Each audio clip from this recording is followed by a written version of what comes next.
Muchas gracias por la asistencia. Da gusto ver la sala llena. Me da un poco de pena porque ha quedado gente fuera y esta mesa redonda, con el sugerente título de ¿Quién tiene derecho al monumento?, pues que pretendemos con ella profundizar en el tema, ¿no?, de los caídos de Pamplona en concreto, aportando argumentos sobre la necesidad histórica de su demolición, enfrentando de la mano de las dos personas expertas que tenemos que nos acompañan en la mesa esas recientes acusaciones que hemos recibido de ser localistas. Bueno, vamos a dar una visión más internacional para contestar a eso. Minoritarios y poco inteligentes, nos han dicho que somos, ¿no? Bueno, yo espero que estén a la altura aquí Daniel Palacios y José María Durán. El currículum lo dice mucho. Y luego la tercera, que somos iconoclastas, que parece que lo dicen como un insulto, yo lo recibo con honor, ¿no? Una persona iconoclasta hoy en día es una persona que niega y rechaza la autoridad de los maestros, de las normas o de los modelos. A mucha honra, diría yo, ¿no? Por lo tanto, es para mí un placer presentar a la primera de las personas expertas aquí, que es Daniel Palacios. Es historiador del arte e investigador social especializado en cuestiones de memoria y patrimonio monumental. Doctor por la Universidad de Colonia. Trabaja actualmente en el Departamento de Historia del Arte de la UNED. Es autor, entre otras cosas, del libro de Fosas comunes a lugares de memoria, 2022, que ganó el premio al primer libro 2023 de la Memory Studies Association. Y recientemente ha definido Monument para una enciclopedia sobre la herencia cultural y el conflicto, ¿no?, editada por Springer. Ha sido investigador postdoctoral en el Birkbeck College de la Universidad de Londres y forma parte del proyecto de investigación Necropol, del giro forense a la necropolítica en las exhumaciones de fosas comunes de la Guerra Civil en la Universidad de Barcelona. Para mí es un placer presentarlo y le escucharemos atentamente.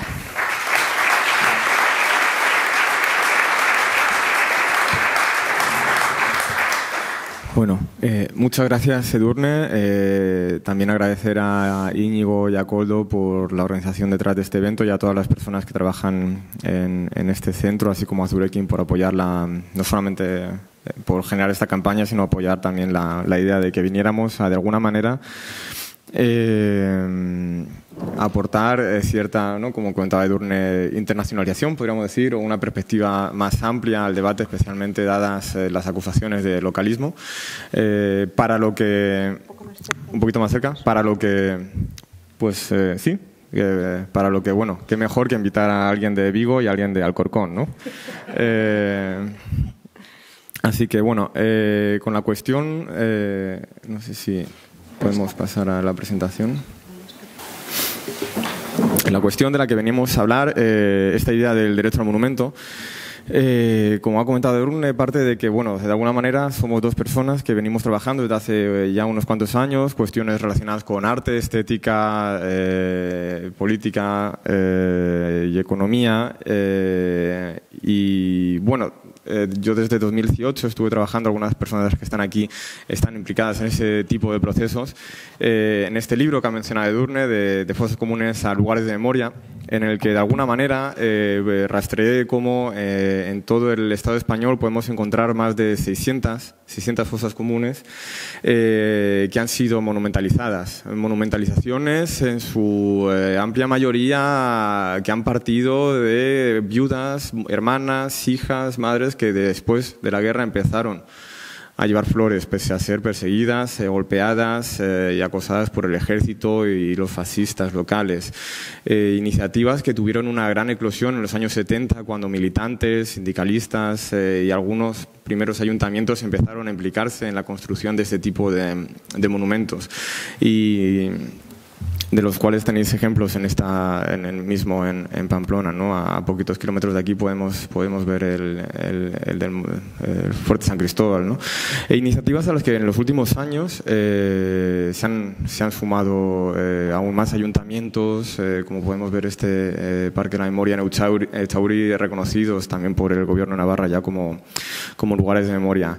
La cuestión, por tanto, cuando vemos todo lo que ha costado llegar hasta aquí, la cantidad de recursos personales, trabajo voluntario que hay detrás de todos estos monumentos, de lo cual las asociaciones pues, como Chimparta o AFNA son excelentes referentes en el territorio.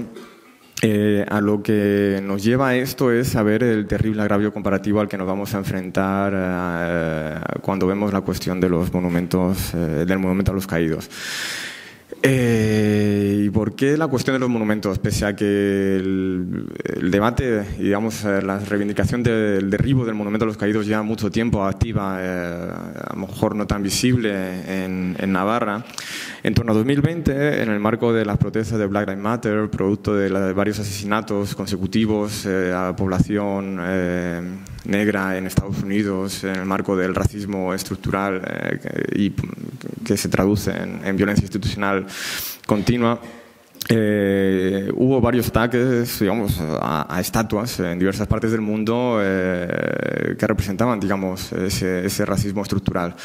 Estatuas que hasta entonces eran recordadas positivamente. Esta es la de Edward Colson en Bristol, un traficante de esclavos al cual, sin embargo, se rememoraba como filántropo. Por supuesto, todos los asesinos quieres que se les recuerde de otra manera. La cuestión fue que en el marco de aquellas protestas, estos monumentos, pues muchos fueron atacados, y algunos, como el de Colson, llegaron a ser derribados porque a alguien ese día se le ocurrió no solamente ir a la manifestación, sino además llevarse una cuerda. Aquí no tuvimos tanta suerte, de hecho, con dramáticas consecuencias en el momento en el que este debate se abre y empieza a, digamos, permear también en ciertos medios de comunicación en el Estado español. En el programa Espejo Público de Antena 3 hace una entrevista a la artista Daniela Ortiz, una artista peruana afincada en Barcelona con una trayectoria espectacular, que defiende en televisión el derecho, digamos, ese derecho histórico y la necesidad de derribar las estatuas de Colón. Producto de esa intervención sufre toda una serie de amenazas, incluyendo datos personales que solo personas de las estructuras del Estado podían tener, por lo que tiene que exiliarse, dejar el país y salir en un vuelo de repatriación del COVID hacia Perú. Por tanto, cuando nos encontramos con situaciones en las que se considera que se trata esto de una especie de moda, de una ola iconoclasta, localista, hay que de alguna manera sospechar, porque en esos meses también del verano del 2020 también fueron muchas personas, además especialmente hombres blancos y de clase alta, los que decían que bueno, pues que es que igual se estaba borrando la historia y que quizás era mucho más inteligente resignificar esos monumentos a los esclavistas que bueno, correr el peligro de borrar la historia y tirarlos al canal, como se estaba haciendo en Bristol. Y todo esto, bueno, pues pasa por ideas muy en boga, en parte, ¿no? Y en ciertas partes, especialmente de Europa, encabezadas por sectores conservadores y liberales, de resignificar monumentos, ¿no? Como se puso un ejemplo en ciertos medios de comunicación por ciertas personas, que creo que todas las personas que estamos aquí sabemos quién son, como es este de Bolzano, un monumento fascista, en el cual, por cierto, en este friso no solamente se representa en el centro a Mussolini, sino que hay referencias también a las hazañas del ejército italiano en la guerra de España del 36, el cual se intervino por parte de un ayuntamiento progresista con estas inscripciones que se iluminan por la noche, en las que se dice que nadie está obligado a obedecer. que yo me pregunto siempre, por el día entonces el monumento fascista sigue funcionando y por la noche podemos entender que somos muy progresistas, pero por el día, que es cuando se va a votar, pues vemos que en las urnas en Italia ahora mismo gobierna el fascismo. Por tanto, cuando nos encontramos con este tipo de debates, lo que tenemos que plantearnos es tener cuidado con este tipo de élites institucionales, intelectuales, empiezan a intentar monopolizar el debate y llevárselo hacia un lugar que no era el que había en origen. Estamos hablando de una campaña que lleva muchos años por la demolición del monumento a los caídos y que, sin embargo, de repente parece que el debate es resignificación sí o no. No, ese no era el debate, se lo han robado las élites, como en su trabajo sobre cómo las élites intervienen en las políticas identitarias de Ulfeme Otaiwo. Se indica, pero el problema es que caigamos en ello y no estemos viendo, digamos, los problemas estructurales por los cuales esas élites siguen hoy diciéndonos que quizás no estamos preparados para votar y decidir qué es lo que queremos hacer con un monumento. Y esto tiene que ver de alguna manera también con estas críticas que hace Assad Haider en su trabajo sobre las identidades malentendidas, se ha traducido al castellano. Sobre cómo de nuevo también ciertas políticas que pues él habla sobre cómo las políticas antirracistas han acabado siendo políticas muchas veces captadas precisamente por esas élites en torno a la corrección lingüística.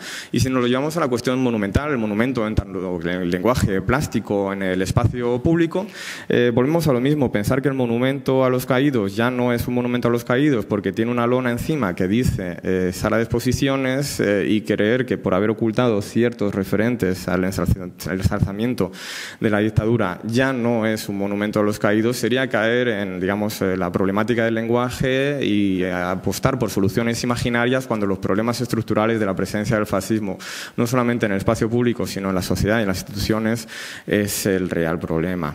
Y ahí quizás lo que tiene que ver eso es con el caso que he mencionado de Daniel Ortiz, que tuvo que dejar España, quizás ya no tanto solamente por haber defendido en televisión en prime time la idea de que se hubiera que derribar la estatua de Colón, sino que ella denunció además el racismo institucional, los intereses coloniales de España, las políticas de fronteras, las intervenciones de la OTAN, es decir, toda una serie de cuestiones que tienen que ver con ese proyecto de nación detrás de las estatuas de Colón.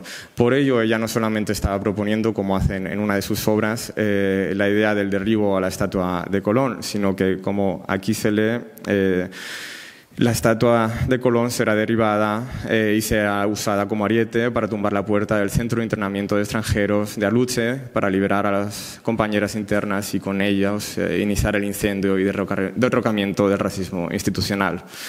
Y ese quizás fue el crimen de Daniela, que de alguna manera, al poner de relieve la presencia de las estatuas de Colón en el espacio público, lo que estamos poniendo de relieve es la presencia de otras estructuras mucho más siniestras y mucho más oscuras en la sociedad, a las cuales durante mucho tiempo no hemos querido mirar. Y ello pasa, por tanto, con atender al origen y a la lógica en sí misma de los monumentos. Los monumentos quizás sea el problema de todo esto, que es un concepto muy tramposo. Es una palabra que es muy difícil de definir. Yo tuve la osadía de intentar hacerlo y precisamente cuando intenté hacerlo, pues lo que me di cuenta era lo difícil que era, precisamente porque con la idea de monumento generalmente denominamos dos cosas que no tienen absolutamente nada que ver.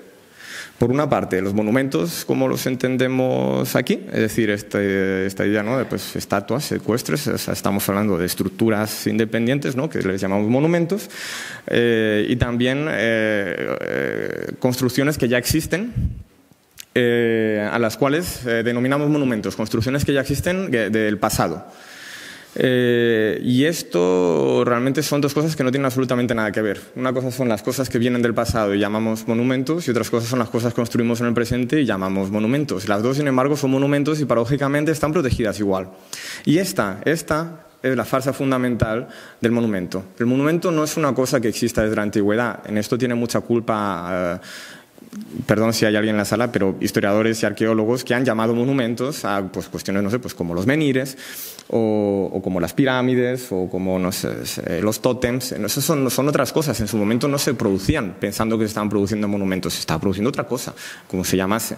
A partir del siglo XV, porque esto es perfectamente rastreable y hay consenso historiográfico al respecto, es cuando se empieza a hablar de monumentos históricos. Y estos monumentos responden precisamente a un momento, ¿no? La idea en Italia del siglo XV, del Renacimiento, de volver a los valores de la antigüedad. Pero no son valores cualquiera. La burguesía italiana de la época, que es la que decide de alguna manera tener un interés aparentemente humanista, lo que le interesaba era la antigüedad del Imperio Romano y de las ciudades-estado, la antigüedad del imperialismo, del expolio y de la democracia selectiva, la sociedad de los esclavos para los señores ciudadanos, de los patricios. Y esa es la antigüedad que les interesa. Por ello, deciden muy conscientemente empezar a representarse a sí mismos, aquí tenemos a Cosimo de Medici, como si fueran emperadores romanos, algo que nos puede resonar en las estatuas ecuestres de Franco. Pero también a construirse a sí mismos sus palacios, sus iglesias y sus estructuras, tomando las formas pues, del Panteón y todo ese tipo de tradición clásica romana y griega de arquitectura, creando un falso historiográfico en el cual cuando uno ve ambas formas se le asemejan tanto que uno asume de alguna manera lo inalterable, lo eterno de ese tipo de estructuras, cuando realmente fueron construidas mucho más recientemente. Y eso no fue una idea que solamente ocurriera en Italia en el siglo XV, sino que progresivamente en los siglos siguientes fue extendiéndose por todos los estados europeos a la hora de construir sus identidades como estados-nación. Aquí tenemos la columna de Vendôme en París, a modo de columna trajana de Roma, en la cual ya no se representan, claro, las hazañas del Imperio Romano, sino las del Imperio francés. La cuestión es que en ese mismo marco de construcción de Estado-Nación es en el que también se empiezan a desarrollar marcos legales.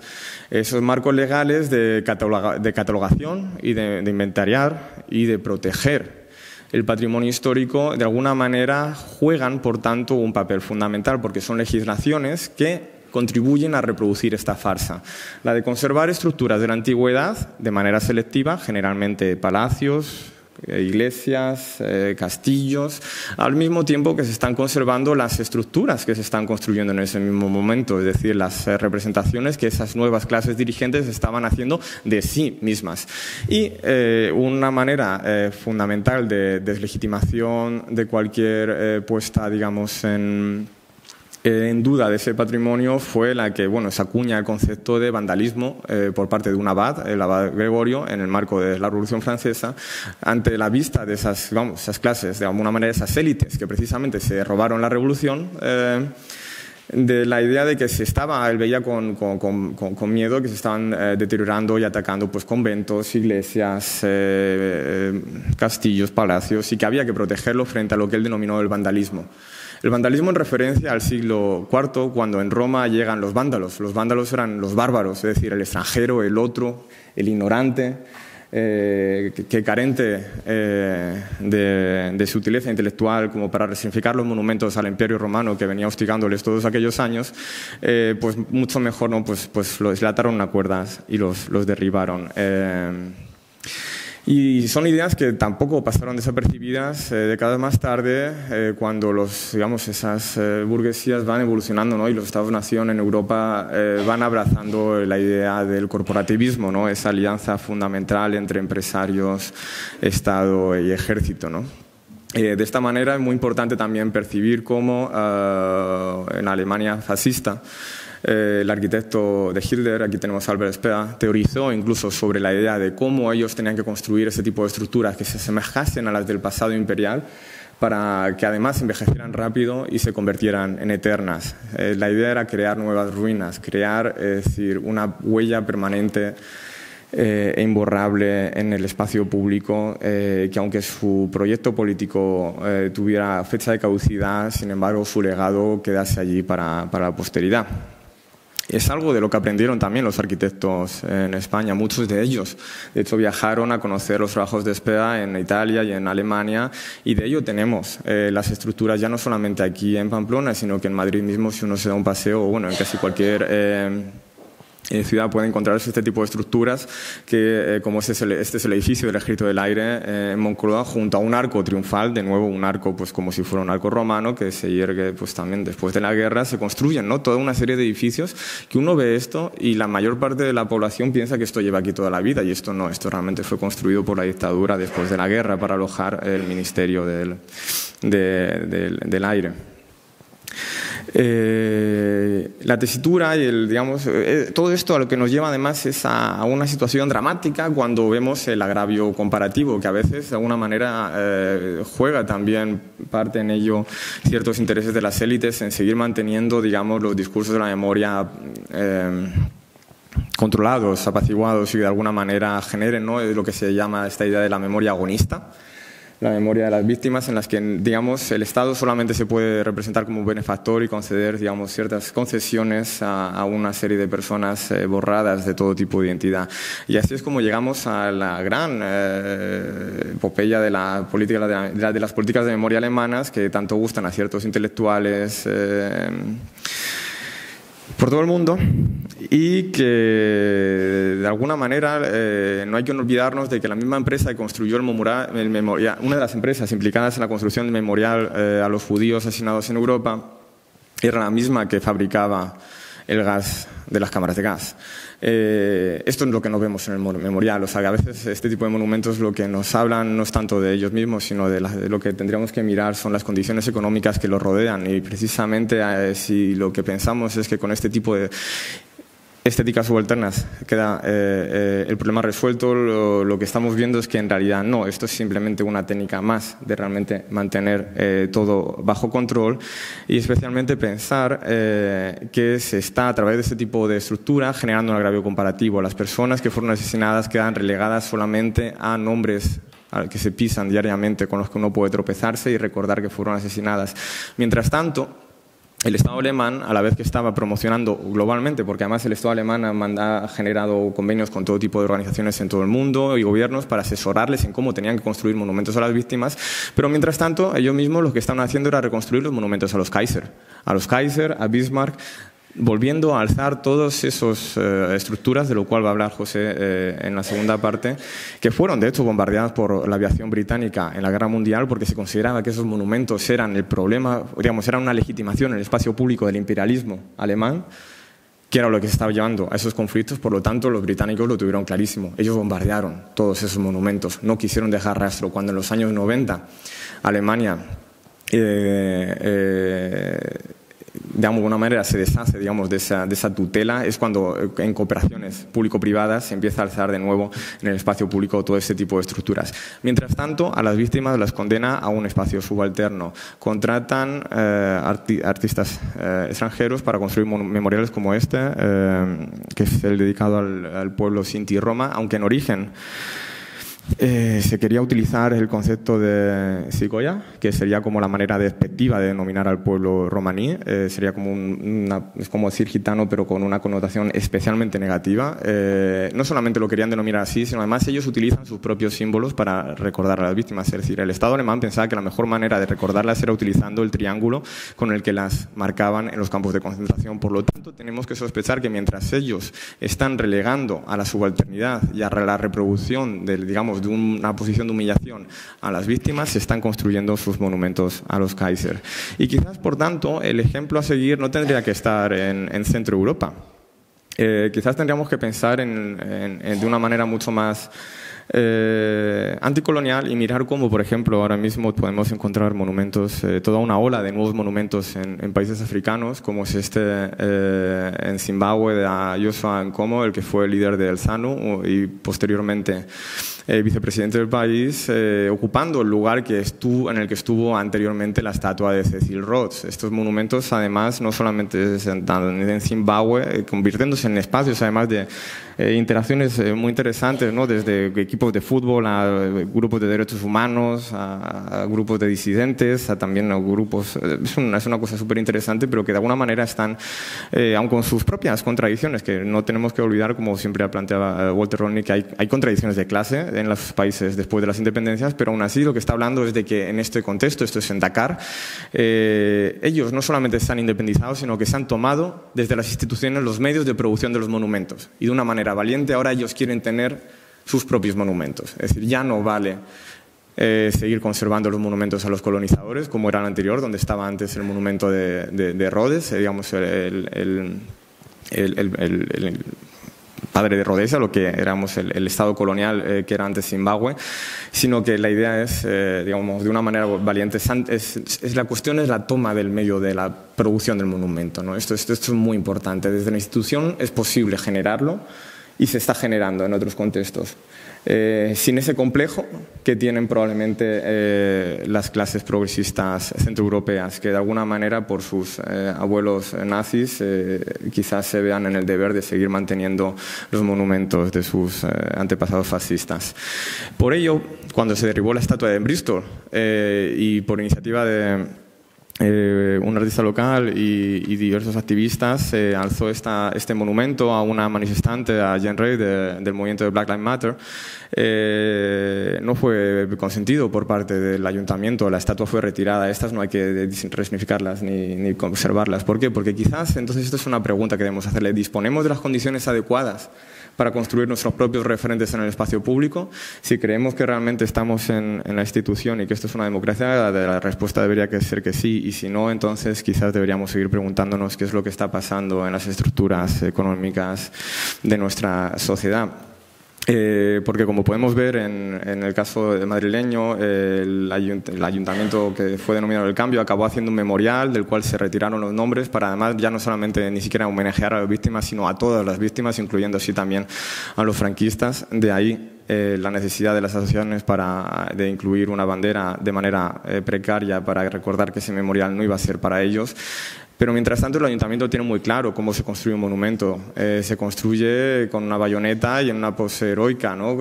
Aquí tenemos a un legionario con el traje de la guerra de Marruecos. Eventos que se inauguran, a los que se acuden con instituciones sin ningún pudor y sin ningún debate. Aquí este monumento que lo tenemos que sufrir los que venimos de Madrid, a nosotros no se nos hizo ningún tipo de consulta, referéndum, ni se nos preguntó si era adecuado homenajear a la Legión en el espacio público. Tampoco lo están haciendo los grupos neonazis y ultranacionalistas ucranianos cuando se han dedicado a derribar desde el 2014 las estatuas de Lenin en Ucrania, o cuando en estos últimos meses de manera dramática hemos visto que el ejército de ocupación israelí está acabando con numerosos monumentos en los territorios palestinos, como es este del campo de refugiados de Jenin, producto de una iniciativa de un artista alemán con personas del campo de refugiados con restos si no me equivoco, de vehículos bombardeados, ambulancias, hicieron este caballo como gesto de esperanza, y ellos tampoco tuvieron ninguna duda en el marco del genocidio que está diciendo arrancarlo allí, como se han hecho con otros tantos movimientos. Y con esto dejo la palabra a Edwin para José y profundice en esta cuestión.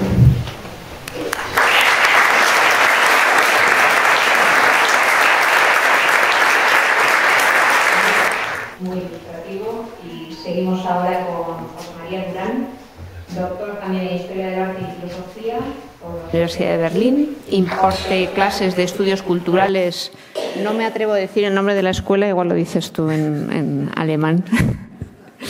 Ha escrito extensamente sobre arte y economía política. Entre sus libros destacan Iconoclasia, Historia del Arte y Lucha de Clases, de 2009, La crítica de la economía política del arte, en 2015, y ha editado Los escritos políticos tardíos de William Morris, Trabajo y comunismo, en 2014. Ambos dos son editores de un próximo libro que se titula Anti, entre comillas, monumentos. Teorías materialistas y prácticas radicales de próxima aparición. Muchas gracias. Gracias, Edurne, por la presentación, y gracias a todo el equipo. Mis muy sinceras gracias por haberme traído desde Berlín, que sé que no ha sido fácil. Voy a intentar ser rápido y absolutamente desestructurado. Y desde luego tan brillante como aquí el compañero Daniel. Lo que voy a hacer es contaros una historia que espero que en esa historia encontréis lugares comunes y sobre todo espero que lo paséis bien.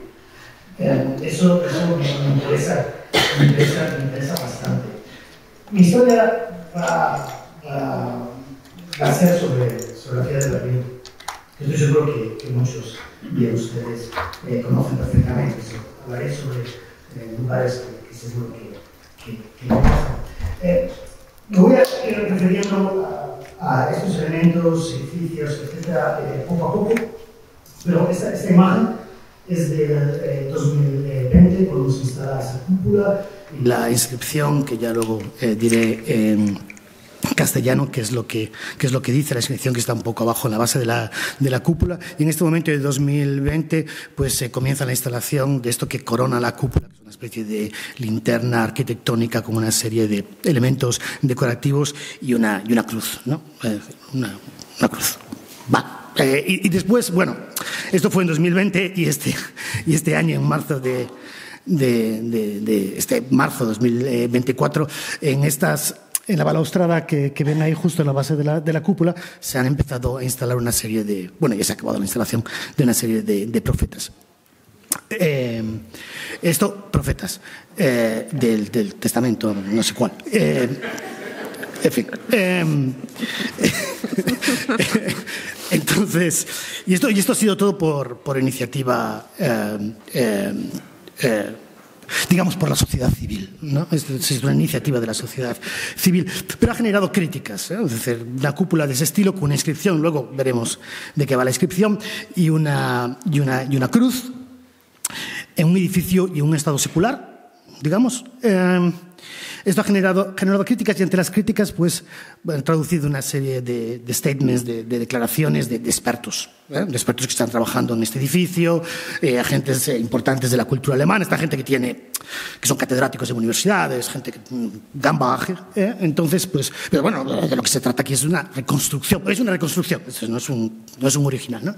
De lo que se trata es una reconstrucción históricamente rigurosa, son referencias a la historia del edificio, es un legado cultural e histórico, lo que se busca es contar la historia. La cruz simboliza caridad, libertad. Si nos remontamos a los orígenes, a los realmente orígenes del cristianismo, simboliza caridad, libertad, tolerancia y amplitud de miras. Es una invitación a discutir nuestra historia, seamos demócratas. Es un símbolo de reconciliación. No sé a quién... Bueno, yo sé a quién reconciliar, pero bueno, es un símbolo de reconciliación. Y después está que la oposición a la cruz, a la cúpula y al edificio más o menos entero, que hay una cierta oposición, pues tiene rasgos iconoclastas, ¿no? Entonces, pues creo que estos son una serie de statements que creo que les suenan, ¿no? Es decir, prácticamente son iguales en todo el mundo, ¿no? Entonces, esta cúpula que se corona con una cruz en 2020, después de un proceso de reconstrucción que comienza en 2012 y que fue decidido por el Parlamento alemán por mayoría en 2002, es decir, esto lleva su tiempo, es la cúpula que corona este edificio en el centro de Berlín, que es la reconstrucción de un palacio barroco. Un palacio al principio había sido renacentista, luego se transformó en un palacio barroco, etcétera. Pero bueno, fue en principio el palacio... Es un palacio que tiene una importancia sobre todo a finales del siglo XVIII y sobre todo en el siglo XIX, ¿no? Este es el palacio en principio, el palacio ciudadano de los reyes prusianos, y luego se convierte realmente en el centro político de los kaisers alemanes, o sea, del imperio alemán ya a finales del siglo XIX, ¿no? Pues esto se reconstruye porque, bueno, se había destruido, me referiré a esas vicisitudes dentro de poco, y esto se reconstruye, pues eso, en este periodo de entre 2012 y 2020, después de una decisión del Parlamento alemán por mayoría en 2002. Entonces, siempre en este tipo de discusiones es muy Es muy simpático todas estas referencias a... Bueno, es una reconstrucción, en este caso es una reconstrucción fiel, ¿no?, de lo que históricamente se había perdido. Entender que, bueno, pues Berlín, como otras muchas ciudades alemanas, habían sido completamente arrasadas durante la Segunda Guerra Mundial, ¿no? Entonces, pues la mayoría de los edificios históricos habían sido destruidos o habían quedado en condiciones realmente ruinosas, ¿no? Pero bueno, ¿qué palacio queremos reconstruir? Pues la última versión del palacio, digamos, es decir, esa sería la idea. Y lo que pasa es que la última versión del palacio es la de la Alemania imperial, ¿no?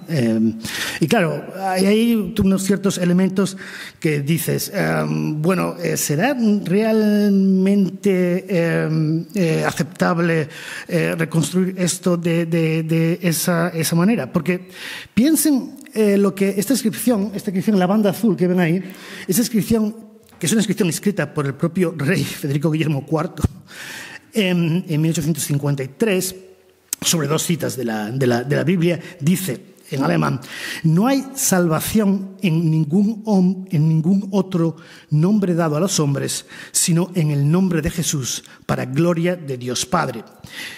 Bueno, el Dios Padre es el propio Federico Guillermo, claro.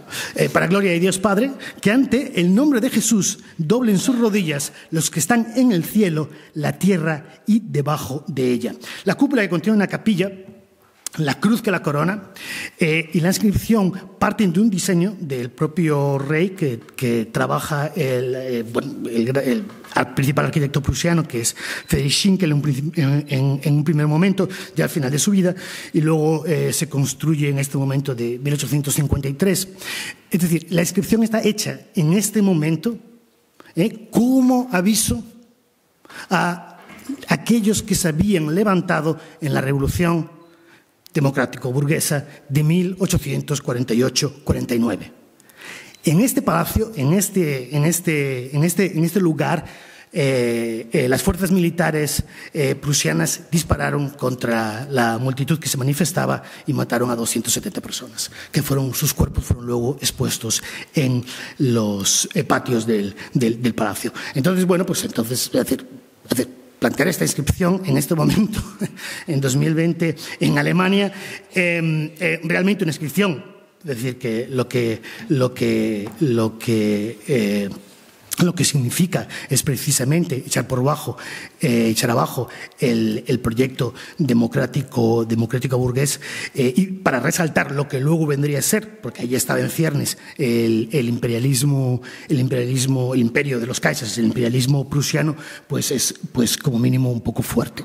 Entonces, claro, tuvo bastantes críticas, sobre todo en los medios, y luego me referiré un poco a ello, pero bueno, no hubo tutía, y es decir, aquí esto porque la cuestión es que, según ellos, el Parlamento alemán había decidido que se había que reconstruirlo, es decir, tal y como estaba. Entonces, que eso también es algo que se ha referido Daniel, es cierto, que es siempre muy simpático de estas reconstrucciones, que se dice, bueno, pero es que luego lo que vamos a hacer es una instalación artística, le vamos a poner unas luces, le vamos a poner otra descripción y tal, y así lo vamos a resignificar, ¿no? Luego deciden que es muy caro resignificarlo, entonces no lo resignifican y se queda pues tal como está, ¿no? Entonces, bueno, es siempre esta historia, pero no, lo hacemos para discutir, lo vamos a resignificar. El problema es que se nos queda tal y como está.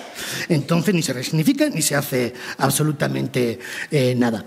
El edificio no es solo una reconstrucción fiel de este palacio barroco, sino tiene algunas partes modernas. Unas partes modernas que han sido calificadas como una no arquitectura, porque es una arquitectura que no interviene en la reconstrucción. Es decir, esto es parte del concurso del arquitecto que ganó. Las partes modernas son de un arquitecto italiano absolutamente desconocido, Francesco Stella, que ganó en 2008 el concurso. Había otros proyectos que, intervenían en el edificio y en las partes barrocas a conservar del edificio, a reconstruir del edificio más o menos fielmente, etcétera. Pero realmente quien ganó fue precisamente la propuesta que menos proponía a la hora de intervenir en el edificio, y es una propuesta de un arquitecto. Es que esto, como siempre, tiene sus capas, porque es un arquitecto que nadie conocía, pero es un arquitecto que ya en los años 90 había aparecido en diversos concursos de ideas sobre qué se hacía en el centro de Berlín. Entonces, de alguna manera, es como dices tú, vale, este tipo ya estaba por ahí haciendo su currículum, O sea, a mí me da que las cartas estaban marcadas. Es decir, ya se sabía quién iba a ganar. Un arquitecto que se reconocía a favor o fan de un estilo pues racionalista, clásico moderno, que bueno, pues me recuerda mucho pues a la típica arquitectura fascista, ¿no? Este es el famoso Palacio de la Civitas en Roma en 1940 o el aeropuerto de Tempelhof, ¿no? Evidentemente existen lugares, es decir, existe aquí una cita en las partes modernas del Humboldt Forum a la arquitectura fascista, creo que no hay ninguna duda de ello. Y esto pega muy bien con una serie de medallones que aparecen en una de las portales de entrada, en el principal portal de entrada del edificio, donde aparecen los principales donantes del edificio. Entonces, tenemos un edificio en el que los elementos decorativos de las fachadas a reconstruir forman parte de la iniciativa de la sociedad civil que paga por ellos. Y todo lo que es la reconstrucción de los interiores es a cargo del Estado. Entonces, según la cantidad de dinero que estos señores van contribuyendo a la reconstrucción del edificio, pues les dedican una serie de medallones, ¿no? Es decir, para declarar su importancia, ¿no?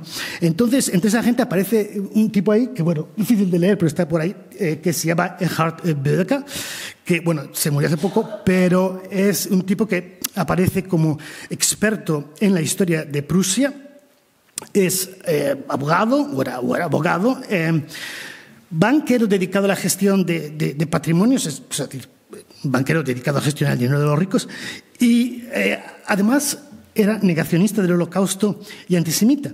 Lo que pasa es que para la asociación que regula el apoyo de la sociedad civil a la reconstrucción de estas fachadas, claro, la mayoría de esta gente aparece como de ideología conservadora, ¿no? Y claro, dentro de la ideología conservadora, pues no sé, pues claro, la ideología conservadora abarca muchas clases de ser conservador. Pero en cuanto a esta historia, porque este tipo recaudó 105 millones de euros, que se dice pronto, para las fachadas principales, aparte de las principales donde aparece el águila prusiana, que es lo que más le importaba a él, evidentemente siempre es curioso cómo la extrema derecha está llena de gente con dinero, ¿no?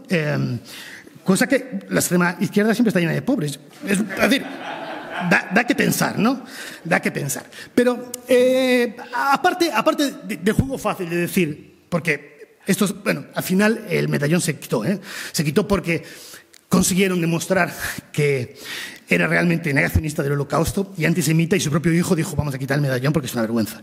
Entonces ya no pudieron hacer otra cosa que quitarlo. Pero no es el único, es decir, hay un montón de otra gente con declaradas filiaciones fascistas en los medios. Aparte es que son los medios fascistas, uno muy famoso es Junge Freiheit, Libertad Joven, que son los que más se dedican a apoyar estas iniciativas privadas y el edificio. Pero además de esta cosa, digamos, bueno, pues ahí hay donantes fascistas en el edificio y tal. El edificio, que esto estaba viéndolo yo el otro día, antes de venir para acá, tiene estos paneles digitales donde se celebra precisamente a esta sociedad civil que aportó dinero para la reconstrucción de estas fachadas barrocas, ¿no? Entonces hay un montón de nombres ahí que de repente pues hay uno que sale a la luz, se ve y tal, lo ponen: este aportó tanto, y aparece, bueno, aquello que según el dinero pues habría hecho ahí en la fachada, todo muy fashion, muy guay, ¿no? Entonces ahí se ve, por ejemplo, cómo se refieren a esta aportación, y dicen, pues a través de la reconstrucción de las fachadas barrocas, con el nuevo palacio o castillo de la ciudad, Berlín vuelve a recupera su centro histórico. Su centro histórico. Y la siguiente dice: es una auténtica proeza. Y la siguiente dice: la reconstrucción de la fachada únicamente a través de un amplio compromiso social. Social civil, de un amplio compromiso social civil, ¿no? Y esto me parece muy simpático y muy significativo, porque el compromiso de la sociedad civil es el compromiso del dinero, es decir, es el compromiso monetario. Es decir, entonces, de ahí sale que los pobres nunca serán comprometidos. porque como no tienen dinero, y no creo que las comunidades migrantes ni en Berlín ni en Alemania estuviesen muy interesadas en poner dinero para la reconstrucción del Humboldt Forum, creo que tiene otros problemas. El modelo en el que uno se tiene que reflejar siempre es el de la burguesía emprendedora. Entonces, volvamos a este edificio que tiene dos elementos perfectos. ¿Me puedes pasar el...? Me estoy quedando sin... Gracias. Entonces, este edificio tiene dos elementos. Uno quizás les importe más que el otro. Uno es el de la reconstrucción, que es el que estábamos hablando ahora, y el otro es el de la resignificación. Entonces, con respecto a la reconstrucción, quería enfatizar esa idea de lo que ellos ponían en este momento como lo que se trata es de una reconstrucción histórica o de una reconstrucción histórico-crítica. Se trata de una arquitectura racionalista, respetuosa con el centro urbano histórico, capaz de crear memoria. Estos son los ejes sobre los que gira la reconstrucción. Y esta reconstrucción no tiene exactamente que ver con el edificio en sí, sino con una serie de ideas que pululan ya en los años 90. Y una serie de ideas que no le estábamos prestando atención. Porque piensen que en los años 90 Berlín aún continuaba estando bastante destruido, o sea, justo después de la caída del muro de Berlín. Y grandes partes de Berlín, sobre todo el Berlín este, de los barrios de Friedrichshain, partes del barrio de Kreuzberg y partes de Prenzlauer Berg, estaban ocupados. Entonces, a los ocupas les importaba lo que estaba ocurriendo, lo que estaba diciendo un senador sobre la reconstrucción histórico-crítica, pues le importaba bastante poco. Claro que luego, a partir de los 90, es cuando se crean los comandos especiales para el desalojo de las ocupas, que también hay parte, es decir, forma parte del proceso de reconstrucción histórico-crítica. Entonces hay un personaje que se llama Hans Thiemann, es igual el nombre, que es fundamental y clave en este momento, que trabaja para la ciudad, lo que sea el Senado de la ciudad de Berlín, porque Berlín es un estado, es una ciudad-estado. Este tipo asociado a la socialdemocracia es el que, digamos, él dice algo así. A ver, ahora que ya hemos pasado el momento del muro, es decir, por un lado, en el oeste estaban preocupados con la arquitectura americana. Estilos modernos, el estilo internacional, que bueno, aparte salió de Alemania, tampoco es arquitectura americana, pero bueno, que es muy simpático esto de la crítica a la arquitectura americana, porque esto de la crítica a la arquitectura americana, en el fondo nos lleva a una discusión en los años 20, que es la crítica a lo que se llamaba el americanismo, las influencias culturales de América, cine, vodevil y todo este tipo de historias que le llamaban el americanismus, y son las típicas críticas de los elementos conservadores de la Alemania de aquella época que decían: estáis destrozando nuestra cultura, nuestra gran tradición cultural ilustrada, nuestros Goethe, Schiller, bla, bla, bla, y tal. Y es una crítica con la que se tuvo que confrontar, por ejemplo, que es una historia bastante interesante, Fritz Lang en Metrópolis, y es por eso que Metrópolis realmente, para confrontar esa crítica, resulta ser una película tan ambigua que la hace muy interesante, que coquetea con el nazismo en muchos momentos. Pues este tipo dice, por un lado está el estilo moderno, muy americano, y por otro lado está en el este de la ciudad, en la Alemania del Este, pues el stalinismo y tal. Pues hay que cambiar esto, tenemos que crear un estilo propio. Y al tipo se le ocurre decir que nuestro estilo propio, o sea, el estilo alemán, es el estilo prusiano. Un estilo disciplinado, un estilo recatado, de arquitectura de piedra, de líneas rectas, es decir, un estilo macho fascista, es decir, claramente. De lo que se trata es de un revisionismo histórico, de lo que se está produciendo esto, y se está produciendo ya en los años 90, mucho antes de que se tomase cualquier decisión sobre lo que se iba a hacer en este centro histórico. Y se trata de restaurar el orden natural de las cosas. En los años 90 se produce en todos los países del área socialista la terapia de choque. Que la terapia de choque consiste en la restauración del libre mercado. Es restaurar el orden natural de las cosas, que es el orden natural del modo de producción capitalista. Aquí es exactamente lo mismo. Se trata de restaurar la línea histórica que había sido quebrada. Vamos a recuperar la línea histórica que nos conecta con la brillante historia alemana. Lo digo ironía, la brillante historia alemana del siglo XIX y comienzos del Verte. Esto se corresponde muy bien con la ilusión burguesa de actualidad histórica. La actualidad histórica es la actualidad permanente en el que el modo de producción capitalista se reproduce a sí mismo, no continua y eternamente. Y luego está la cuestión de la resignificación, porque este palacio se llama hoy Humboldt Forum. Y por una parte está la palabra forum, que quiere decir lugar de contacto, y luego está la fantasía típicamente alemana de los ilustrados, le ponen el nombre Humboldt, recuperamos nuestra gran herencia ilustrada, que en el fondo es la mejor herencia posible, que nos sitúa a nosotros en el centro del mundo, con nuestros Goethe, nuestros Schiller, nuestros Schelling, y otros vienen por parejas, como los Schlegel, como los Humboldt, etcétera, etcétera. Y crea, ¿no?, esta ilusión con el nombre Humboldt, y luego con la palabra forum, en donde lo importante de este edificio es que hoy, aparte de otras exposiciones que tienen que ver con la ciudad, pero sobre todo el edificio se dedica a lo que ellos llaman un encuentro de las culturas. Entonces, lo que está alojado, una de las principales atracciones del edificio que está alojado ahí son el Museo de Etnología y el Museo de Arte Asiático, que antes estaba en otro museo que no le interesaba a nadie porque estaba muy lejos, pero ahora están aquí en el centro urbano de Berlín, muy cerquita de la isla de los museos, etcétera. Y estas colecciones se sitúan ahora en el Humboldt Forum y son colecciones que son de las más importantes junto con las del British Museum y el Quai Branly. En París son de las más importantes del mundo y, en este caso, la más extensa. Son más de 100.000 objetos etnológicos que el museo posee. Y de esta manera se presentan en un edificio que fue además la sede de la Congo Conference, de la conferencia de Berlín, donde se repartieron las potencias imperialistas europeas, se repartieron África en 1884, más fue sede. En ese edificio se crea un lugar de encuentro de las culturas, ¿no?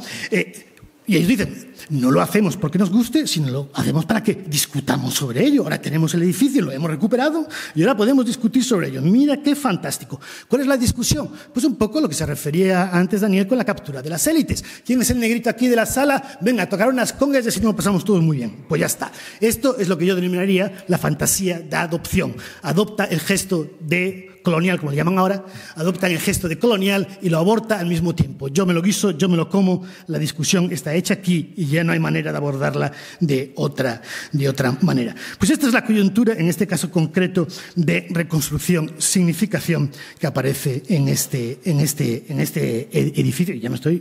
Ya casi, bueno, en fin. Entonces, vale, de acuerdo. El problema aquí es entonces, ¿por qué se construye este edificio y por qué Alemania hoy, o a ciertas élites gobernantes alemanas hoy, no le resulta problemático referirse al periodo imperial colonial y poder estar sujetos a críticas acerca de ese periodo imperial colonial. Monumentos y reconstrucciones críticas sobre el pasado nazi hay ya suficientes. Eso no es el problema. ¿Por qué? Porque hay que pensar una cosa. El pasado colonial a Alemania, para quien esté despistado, uno de los principales fue en Namibia, donde se cometió el primer genocidio moderno y los primeros campos de concentración. Asesinaron a más del 70% de la población obojerero y namaqua en Namibia. Es decir, lo que los nazis hicieron después con los campos de concentración, ya lo habían hecho, lo habían experimentado los kaisers alemanes bastante antes. Entonces, ¿qué está ocurriendo aquí? ¿Por qué no resulta tan problemático referirse al pasado colonial? Es decir, de esta manera, claro, yo me lo guiso, yo me lo como. Es decir, yo mismo me critico a mí mismo para, de alguna manera, neutralizar y cancelar la crítica. Pues es otro pasado. Es otro pasado el que se entierra aquí. Y es precisamente el edificio que este nuevo edificio sustituye. Es decir, el edificio que se considera en 2002 por el Parlamento alemán necesario derribar. Hay unas cuestiones ciertas que tienen que ver con la propia arquitectura del edificio y un saneamiento que, bueno, no vale la pena ahora repetir, pero este es el Palais de la République, que fue construido en 1976 y que ocupaba el espacio de este palacio barroco El Palacio Barroco había quedado en ruinas durante la Segunda Guerra Mundial y en 1950 las autoridades del este de Berlín, en ese momento, no existía el muro, en ese momento deciden dinamitarlo.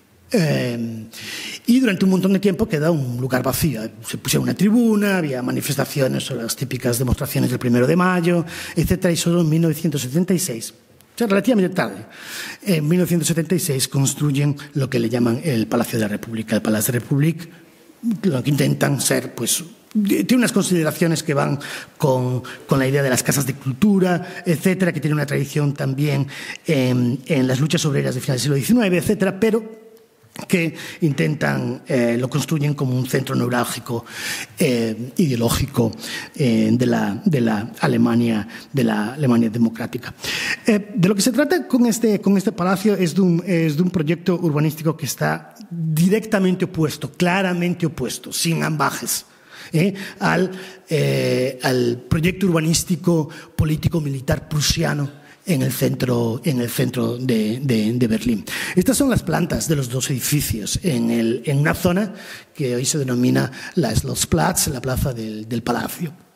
Entonces, en el más oscuro es el Palacio de la República, construido por la República Democrática, y el otro es el Palacio Barroco, que son las mismas dimensiones que la reconstrucción actual. Es decir, el Palacio Barroco es bastante más masivo, ¿no?, que el otro. Y si os fijáis, las orientaciones son diferentes. Es decir, hay claramente una orientación en el edificio de la República Democrática Alemana que va, digamos, hacia el norte, hacia una serie de ejes urbanos que se están construyendo, abriendo en este momento, que es la ciudad de Berlín del Este, a partir de la reconstrucción de la Alexanderplatz, y el Palacio Barroco se orienta precisamente al centro neurálgico del poder político-militar prusiano. Un par, y voy a intentar ir rápido, de imágenes a este respecto de cómo se estructuraba el centro. Es una imagen partiendo, lo que veis a vuestra derecha, veis una parte del Palacio de la República, o sea, del Palacio de la República, y enfrente hay otro edificio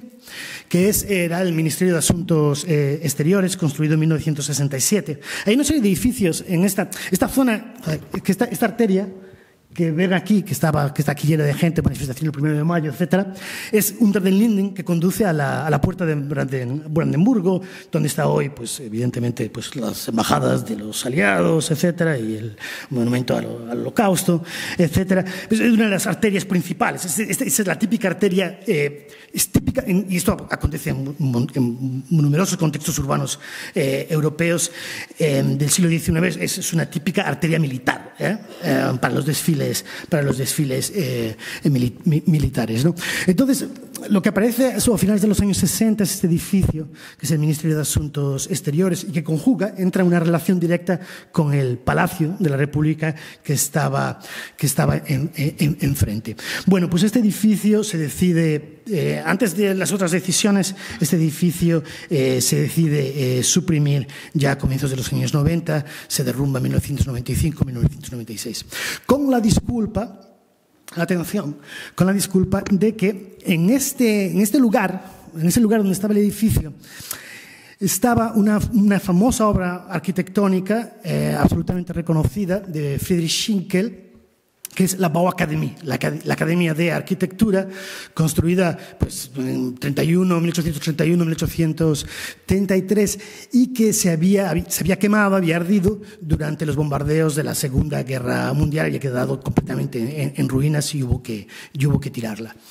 Hay un proyecto de reconstrucción que se empezó en los años 50-60 por un arquitecto que se llama Richard Paulik, que es un arquitecto que trabaja durante toda su vida en la República Democrática Alemana y que es un arquitecto asociado a la Bauhaus, pero luego las autoridades deciden que en ese lugar van a construir el Ministerio de Asuntos Exteriores. Construir todos estos edificios cuesta muchísimo dinero, y tampoco es que y tampoco la República Democrática Alemana en aquel momento tuvieran tantos medios. Hay algunos de ellos que ya en los años 50 empezaron a reconstruir, e incluso sobre todo con el trabajo de Richard Paulik, que también reconstruyeron en los años 60. Bueno, entonces deciden destruir este Ministerio de Asuntos Exteriores porque había que dejar el lugar para esta Academia de Arquitectura, que era un edificio histórico, un edificio racionalista, muy bonito, de de ladrillo, ¿no?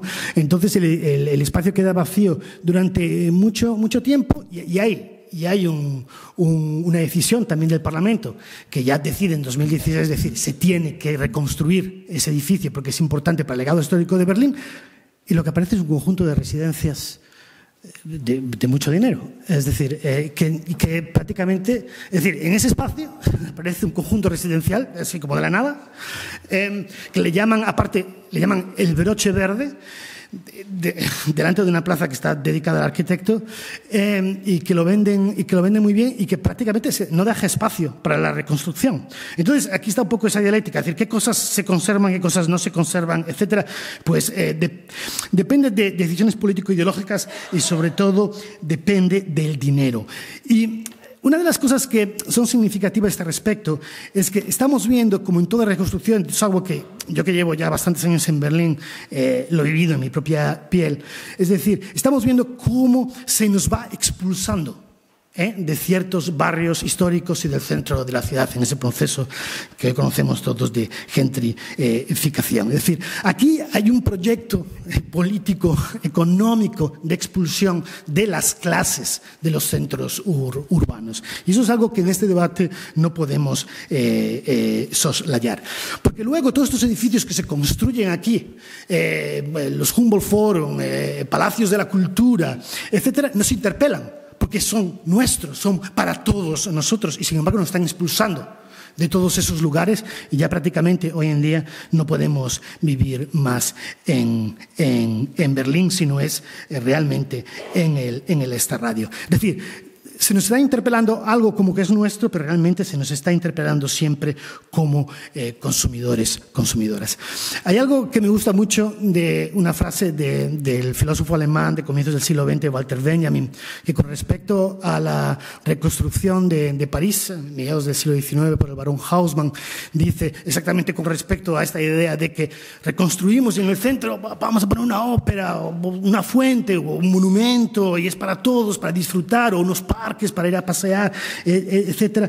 Y dice Walter Benjamin que frente a la tapadera filantrópica, la burguesía emprende en todo momento la lucha de clases, porque para construir todo eso nos tienen que expulsar de esos lugares que normalmente estaban ocupados por las clases populares. O sea que toda esta interpelación es un absoluto trampantojo. No únicamente, bueno, para que vean esto, bueno, este es el Marx Engels Forum, que está la estatua de Marx Engels. Hay una parte curiosa porque la querían poner adelante, pero es que luego se convirtió en un parking y iba a quedar muy pequeña al lado, entonces la pasaron para atrás. Esto es bastante simpático. Y aquí se ve, la foto, aunque es muy mala, se ve con estos edificios que aún están presentes, se ve este eje, ¿no? Este eje que penetra en aquel centro histórico que ahora quieren recuperar, ¿no? Evidentemente la torre de la televisión no la pueden quitar, pero sí ya empezaron a quitar elementos arquitectónicos ahí, porque realmente es lo que aquí estaba inaugurando. Mal que nos pese, o por muy críticos que podamos ser con la sociedad de la República Democrática Alemana, aquí se estaba inaugurando un tiempo histórico que era diferente, completamente diferente al tiempo histórico en el que vive. Hay que entender que ni el imperialismo prusiano ni el nazismo suponen una crítica fundamental al modelo capitalista que hoy vivimos con el fascismo ultraliberal en Alemania y en todo el mundo. Una referencia arquitectónica al Palacio de la República, que cuando se derribó a comienzos de 2006, se ha visto, bueno, es un edificio stalinista que no tenía que ver nada. Es decir, hay una serie de elementos modernos y está reconocido por numerosos arquitectos que, por ejemplo, hace citas concretas al edificio clásico de la Bauhaus en Dessau en 1922. Y luego que existe también, el Palacio de la República estaba en un diálogo con el Altes Museum, que está, bueno, al otro lado cerca, que es el gran museo de Schinkel, también en 1830, y hay un diálogo constante aquí. ¿Por qué? Y esto es una foto desde el Altes Museum, es decir, se ve muy claro que aquí hay una idea burguesa, de apertura del espacio público, proyecto de educación ilustrado, etcétera, pero forma parte de la idea democrática burguesa, que tiene su inspiración en el republicanismo clásico y está en directa confrontación con el Palacio Barroco. El Palacio Barroco es de la monarquía absolutista, absolutamente cerrado. Ahora está abierto, claro, evidentemente, porque es un fórum, entonces tiene que estar abierto. Pero, es decir, es un palacio que se cierra en sí mismo, ¿no? Es decir, el teatro del poder en el Palacio Barroco ocurre de puertas adentro. Y yo creo que, es decir, aquí en el Palacio de la República hay una referencia, un diálogo con respecto a ese ideal republicano, burgués, que aparece en estos elementos, en estas arquitecturas clasicistas, como diciendo, bueno, hemos conseguido superar ese momento, hemos conseguido superar el militarismo prusiano y ahora podemos comenzar un tiempo histórico diferente. Y acabo rapidito. Bueno, claro.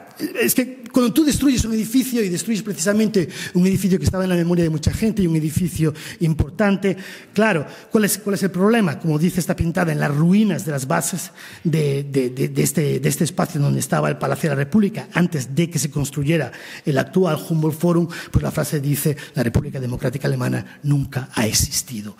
Y yo creo que un poco se trata de eso, es decir, con una historia creamos una línea histórica para enterrar otra historia. Y no es únicamente una cuestión, en este caso de la República Democrática Alemana, es una cuestión de toda la oposición socialista que ha existido también en la República Federal, desde el comienzo de la República Federal al proyecto liberal, neoliberal, alemán-americano. Hay que entender que, por ejemplo, en las ficciones de la resistencia, que ahora existen muchas, de la resistencia alemana contra el nazismo y el holocausto, siempre aparecen las ficciones de la resistencia contra el, ¿cómo se dice?, el pure evil, ¿no? El mal absoluto, etcétera, sin ningún contexto político. Y nunca se hace referencia a la resistencia comunista dentro de la propia Alemania contra Hitler, el poder de Hitler y los nazis. ¿Cuál es el recuerdo que ellos quieren? ¿Cuál es la monumentalidad que ellos quieren? Pues se construyen este balancín, o sigue en proyecto de construcción este balancín, que lo que celebra es la Revolución Pacífica de 1989. Es un balancín para más de 100 personas, en donde, de una manera simbólica, el pueblo puede, digamos, balanceándose, no sé cómo, pero crear su propia revolución. Digamos, somos un pueblo, no somos el pueblo, etcétera, lo que se gritaba. Es una falsificación histórica, porque no se entra realmente a analizar o a exponer las razones reales de las manifestaciones, por qué existían y cuál era el proyecto que existía como proyecto crítico dentro de la propia República Democrática Alemana. Todo esto se banaliza, se superficializa para, evidentemente, integrar esto en la línea histórica de esa idea que hemos recuperado el orden natural de las cosas, que es el orden natural absolutamente del proyecto burgués, del proyecto capitalista. Entonces, el Estado actual de ese balancín, es decir, se lleva construyendo ya desde mucho tiempo, pero es de nuevo una dimensión enorme. Es decir, esta gente crea cosas para durar, es decir, cosas que sean difíciles de quitar, porque son, digamos, como evidentes en el espacio público. Pero al mismo tiempo quita otras muchas cosas, y las quita sin preguntar a nadie. Entonces, estos son ejemplos muy clásicos en el centro de Berlín, pero se han quitado muchas otras, de diversos elementos arquitectónicos y monumentales que fueron destruidos ya en todo el proceso de los años 90. Este es el Alhambra, que era un restaurante comunitario muy cerca del Alexanderplatz. Y el caso curioso de este ejemplo es que, es decir, arquitectónicamente, es decir, esta arquitectura típica de los 60-70 de la República Democrática es una arquitectura que también aparece en muchos países occidentales. Es una arquitectura de cemento, es una arquitectura con ciertos tonos futuristas. Y este edificio estaba protegido como patrimonio. Pero la ciudad de Berlín consiguió vender el solar a una empresa privada que lo que hizo fue derribar el edificio. Entonces, me refiero que aquí hay muchas estrategias, ¿no?, que uno puede hacer, ¿no? Es decir, hay otro como el Palace Hotel, que fue comprado por Radisson y lo destruyó, el Ministerio de Asuntos Exteriores, la famosa estatua de Lenin, Goodbye Lenin, ¿no?, el cabezón que aparece en la película, también fue destruido. Y este es un ejemplo muy curioso, porque fue destruido por, es decir, el ayuntamiento del barrio en Friedrichshain decidió, por mayoría, pero no por tanta mayoría de votos, iniciar los trabajos de destrucción de esta estatua que incomodaba, pero los vecinos no querían. Y hubo una oposición vecinal a la destrucción de la estatua, y la verdad no era porque los vecinos querían una estatua de Lenin, es que la querían resignificar. Ahora, hay cosas que se pueden resignificar y otras no se pueden resignificar. Es decir, aquí, bueno, ¿quién pone los criterios? Y luego siempre hay otras obras arquitectónicas que, de nuevo, en esta dialéctica de lo masivo, y un poco a lo que se refería Daniel con estas ideas del postmonumento y lo minimal, pues las dialécticas de lo masivo. Este es un monumento que existe en un parque en Berlín. La inscripción Held significa héroe, y esa Ernst Thälmann, que fue uno de los líderes del Partido Comunista Alemán, acusado de stalinizar el Partido Comunista Alemán, y fue asesinado por orden directa de Hitler en el campo de concentración de Buchenwald. Esta no la pudieron quitar porque pesa mucho y era súper peligroso. Entonces, a veces claro que tiene sentido hacer cosas monumentales, ¿no? Porque después a ver quién las quita, ¿no? Entonces, y aquí, bueno, pues, como ves, ¿no? Hacer grafitis, la gente se lo pasa en grande con la estatua. Pero bueno, hubo una serie de estelas y tal que sí las quitaron. Es decir, la referencia contextual del monumento las quitaron, las pusieron en un museo de monumentos retirados, que es un museo que, de una manera evidentemente muy democrática y conciliadora, pues es un museo pues, que se dedica a, vamos a crear una discusión democrática y razonal sobre estas cosas. Evidentemente, la República Democrática también ejerció su iconoclasta, tiró el Palacio Barroco en 1950, esto es una iglesia que tiró en 1984, que estaba, es que la imagen es espectacular, ¿no? Que estaba justo en el muro, en una zona que se llama Bernaustraße, que además ahora hay todo un elemento memorial acerca del muro. O, por ejemplo, en los años 60, la desestalinización de la que era la Standing Allee, que ahora es la Karl-Marx-Allee, ¿no? Es decir, también depende de las coyunturas políticas, también cada uno se mete en sus propias iconoclastas. Ya para cerrar, tres apuntes. Cuidado con la trampa de la resignificación cuando solo sirve para afirmar la inevitabilidad del monumento, ¿no? Para que el monumento tenga que quedar ahí. Después, que el Estado capitalista burgués siempre ha emprendido actos iconoclastas y nunca ha preguntado a nadie, sinceramente. Es decir, ha hecho lo que ha hecho, y la mayoría por cuestiones de recalificación del suelo urbano, o sea, porque la pena es la pena. Es decir, esto es así. Y acometiendo reformas urbanas, ¿no? Es decir, ahí hay un proceso ya claramente iconoclasta, pero para mí es muestra de que el espacio social es y ha sido un espacio en disputa, y eso es algo que tenemos que reconocer. No es un espacio de reconciliación, es un espacio en disputa.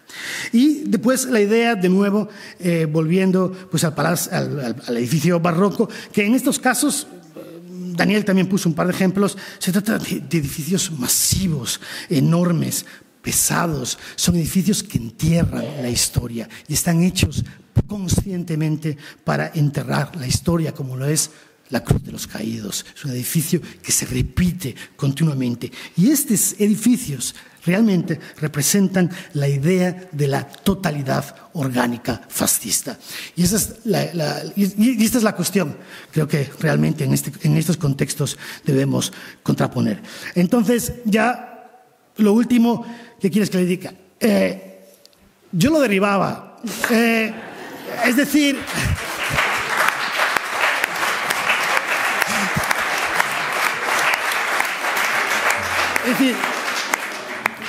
yo lo derribaba, y lo derribaba en un atardecer con fuegos artificiales y una comida popular, porque va a haber más de un fascista que se va a revolver en sus tumbas.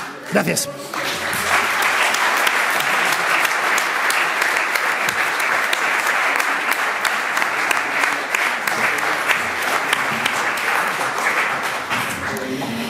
A mí me ha parecido muy complementario, ¿no?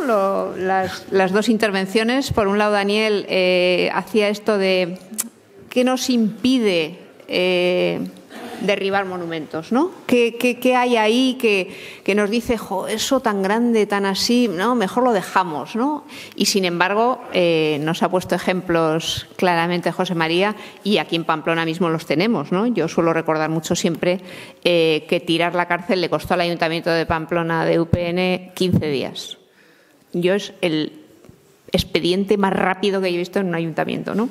Entonces, claro, lo han explicado muy bien por qué, ¿no? Pero bueno, supongo que hay más preguntas. No sé si queríais incidir un poquito ahí, igual Daniel, en eso, ¿no? ¿Hay algo que nos impide el pedir tan claramente tirar eso, ¿no? Que parece que somos minoritarios las que lo pedimos, o qué pasa ahí, ¿no? Culturalmente o socialmente.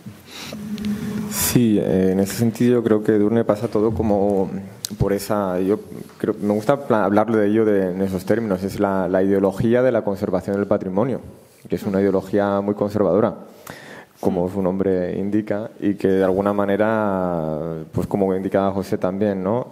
Conservadores hay de muchos tipos. Y esa es la trampa y esa es la cuestión por la que de alguna manera ningún debate sobre el futuro de un monumento puede pasar porque el monumento per se tenga algún tipo de valor universal y adquirido por, digamos, casi de manera hasta natural, porque no. Es una construcción ideológica, es una cuestión que la podemos ir rastreando en las legislaciones, en los debates intelectuales, como hemos visto con la presentación de José, y que de alguna manera va dirigida a legitimar ciertas estructuras frente a otras. Al fin y al cabo, patrimonio habla de la herencia del padre, no de la madre, ¿no? Muy bien. No sé si hay alguna pregunta más, pero... Yo haría otra también sobre el agravio comparativo, ¿no? Lo habéis mencionado, ¿no? Esas cosas enormes, grandes, esas esculturas, esos monumentos a caballo, tal, y lo que hace la gente pobre, ¿no? Lo ha dicho muy bien José María, ¿no? ¿Cómo hacemos, ¿no? Ahí, esa capacidad de acceder, a lo mejor, a... Y luego la capacidad o no de proteger aquello que hacemos para sustituir muchas veces, ¿no? O para revelarnos en... Yo creo que habéis puesto ejemplos, los que he puesto en África y así, muy interesantes, pero no, el dinero ahí tiene mucha importancia, el poder, el capitalismo, ¿no? La necesidad de blanquear su propia historia y el poder que da el dinero, ¿no? No sé si José quiere decir algo, pero sí. Al fin y al cabo yo creo que eso es la parte fundamental de cuando vemos estos debates. Tenemos una colega, Sania Horvath, que trabaja sobre también monumentos, y ella plantea que lo que hay que mirar es la economía del monumento, ¿no? Claro. No solamente de perdernos en discusiones poético-formales sobre si la forma minimalista dialoga con A y el horizontalismo con B. ¿Quién lo paga? Ya vimos que él comentaba, ¿no? El monumento de los judíos asesinados en Europa que hay en Berlín, están implicadas empresas que estuvieron directamente implicadas en ello. Por tanto, claro, la cuestión de los recursos, precisamente, además, a lo que viene a hablar es que durante décadas aquí se ha batallado por tener placas. Lo estábamos comentando con Koldo, ¿no? Y como desde Chimparta, ¿no? El esfuerzo, por ejemplo, que se ha hecho para marcar todos esos lugares donde hay personas de las que fueron asesinadas en el fuerte, pues es mucho trabajo, y es mucho trabajo voluntario. La cuestión, por tanto, hoy sería si, como en los contextos de Zimbabue o en Senegal, estamos viendo que gobiernos postcoloniales que ya tienen los medios para ellos producir su propia representación en el espacio lo están haciendo. Si hoy se está en las instituciones, ¿por qué no se está haciendo? ¿Por qué se está respetando el monumento fascista? Esa es una cuestión bastante importante. Vale, tengo por aquí, a ver si entiendo bien la letra. Los monumentos son memoria. ¿Por qué se elimina un monumento que las generaciones futuras no verán? Ejemplo, la Escuela Armada de Argentina dice, no sé si lo conocéis, los campos nazis, ustedes los eliminaron. Sí. Porque la memoria histórica es fundamental. Los monumentos determinan la memoria histórica en Estados Unidos. Un monumento, yo no estoy de acuerdo que exista un monumento a Franco, porque es una forma de demostrar quién fue, pero sí un monumento como la Cruz de los Caídos o como este. ¿Por qué? Porque la generación futura va a poder decirle a los abuelos, aquí esta gente construyó esto y ahí estuvo el que generó la rebelión. Ahí estuvo Mora, puesto, estuvo Sanjurjo. Entonces, la memoria histórica es fundamental.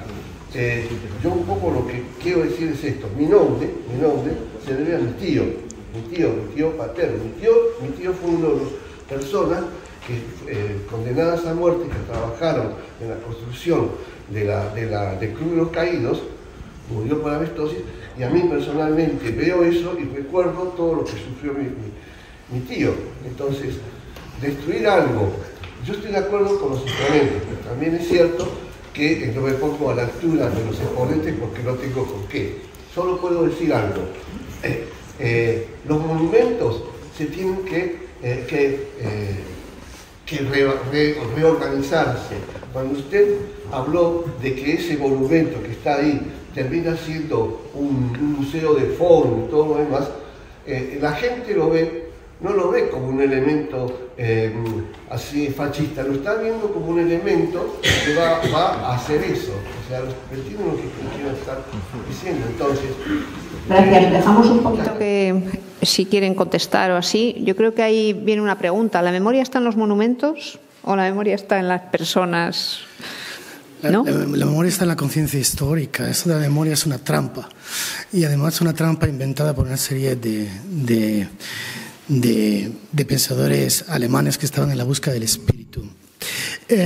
Pero bueno, no nos vamos a meter en eso. Es decir, la memoria es importante, vale, de acuerdo. Pero ¿de qué manera la tratamos en los monumentos? Eso es lo importante. ¿Cómo nos relacionamos con esa memoria? ¿Cómo la atacamos en la sociedad? Puedo pensar 1000 formas de tratar este tipo de espacios, aunque se hayan reconstruido, que a quien ha construido esos espacios le parecería una agresión a los espacios. Yo diría, pues es la forma para mí de preservar la memoria en esos espacios. No voy a discutir, evidentemente, ninguna referencia a lo que está pasando aquí, porque no es mi posición. Pero, por ejemplo, en este caso, y sobre todo cuando miramos el proceso desde los años 90 hasta hoy, y cuál es la situación política que vivimos tanto en Alemania, pero también en el resto de Europa, está claro que lo que no podemos es cerrar los ojos y decir que no hay una conexión entre esta reconstrucción que ensalza el imperialismo prusiano, aunque se haya reconvertido en un monumento de las culturas, que ensalza el militarismo prusiano y el avance del fascismo hoy. Y es nuestra responsabilidad denunciarlo. De hecho, me gustaría en ese sentido también considerar que es muy importante, porque a veces cuando vivimos estos procesos de políticas de memoria siempre miramos, ¿no? Yo creo que a otros lugares y en las últimas 2 décadas se ha mirado constantemente Argentina y Alemania, y bueno, yo creo que hemos hablado hoy de cómo Alemania quizás no sea para nada un ejemplo a seguir, pero quizás Argentina, y esto es una cuestión que el peronismo debería de hacer frente en estos días, y hay debates al respecto, es hacer autocrítica, y quizás la memoria de la ESMA, de la Escuela de la Armada, viendo los resultados, o sea, hay muchos más factores, ¿no? Pero los resultados en las urnas, es decir, el hecho que hoy mismo haya una persona negacionista de los crímenes de la dictadura en el gobierno argentino, quiere decir que igual las políticas de memoria no se hicieron del todo bien. Y esto quizás tenga que ver con el hecho de haber mantenido espacios de los perpetradores, de haber mantenido lugares que quizás en un primer momento tuvieron sentido, como, digamos, para romper, digamos, con el silencio respecto a la dictadura, pero que a día de hoy quizás se estén volviendo inefectivos. Y sin embargo, ahí están.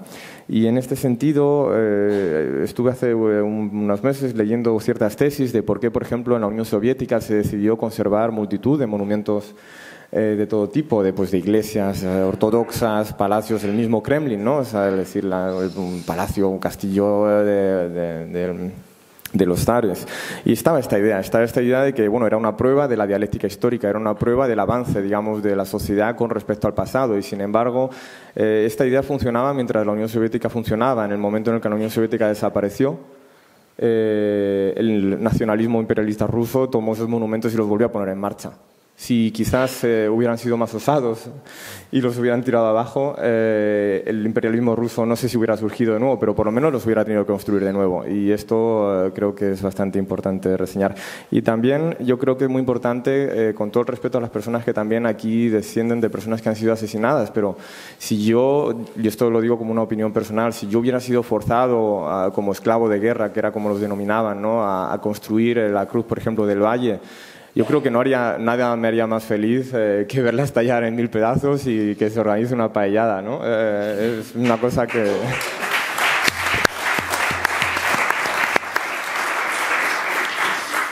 Tenemos que ir terminando, pero tengo aquí una pregunta. Si conocéis algún ejemplo real de significación que merezca la pena, ¿no?, que pueda calificarse como tal. ¿Hay o no hay?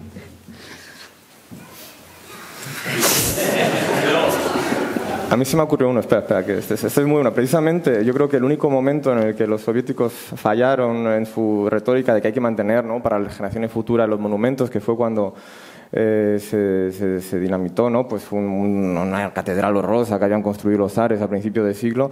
Hubo mucho debate de qué se hacía con aquello, si se dejaba, si no, se usó de almacén, no, se les tenía que haber ocurrido usarlo de sala de exposiciones. La cuestión es que finalmente eso se dinamita, se hacen proyectos, concursos para hacer otras cosas, al final no se hace nada y unos años después lo que hicieron fue una piscina pública. Yo creo que es el mejor, yo creo que es la mejor resignificación de la historia, una piscina pública. ¿A quién no le gusta una piscina pública? Que levante la mano. Muy bueno.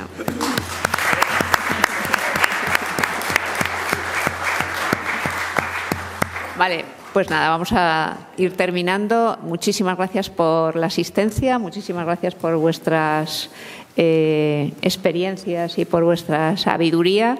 Y nada, lo intentaremos, lo seguiremos intentando en Pamplona y a ver si lo conseguimos.